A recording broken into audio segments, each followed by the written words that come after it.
Lestari, salah satu mahasiswi dari Universitas Muhammadiyah Tangerang, Fakultas Ekonomi dan Bisnis, program studi akuntansi. Di video kali ini saya akan menjelaskan sedikit tentang stakeholder theory. Menurut Freeman dan Reed tahun 1983, teori stakeholder adalah teori yang menggambarkan kepada pihak mana saja perusahaan bertanggung. Dalam mengembangkan stakeholder teori, Freeman dan Reed memperkenalkan konsep stakeholder dalam dua model, yaitu yang pertama model kebijakan dan perencanaan bisnis, dan yang kedua adalah model tanggung jawab sosial perusahaan dari manajemen stakeholder.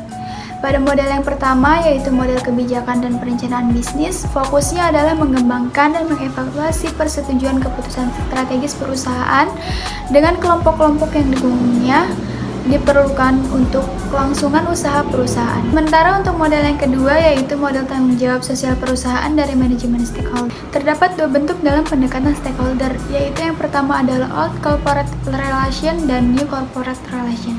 Perbedaan yang berdasar dari kedua pendekatan tersebut terlihat dari segi penekanan bentuk pelaksanaan aktivitas perusahaan. Old Corporate Relation menekankan pada bentuk pelaksanaan aktivitas perusahaan secara terpisah, ya setiap fungsi dalam sebuah perusahaan melakukan pekerjaannya tanpa adanya kesatuan di antara fungsi-fungsi tersebut.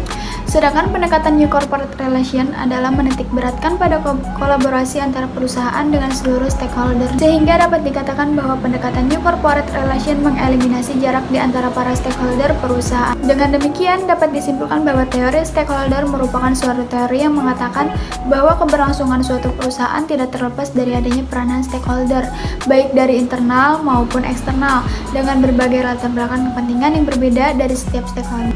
Stakeholder juga mempunyai teori variabel. Yang pertama adalah Corporate Social Performance. Penerapan Corporate Social Performance dapat menjadi strategi perusahaan untuk memenuhi kepentingan dari para stakeholder akan informasi dan keuangan perusahaan terkait dampak sosial dan lingkungan yang timbul dari adanya aktivitas perusahaan. Selain itu, teori stakeholder juga memiliki keterkaitan dengan variabel knowledge management.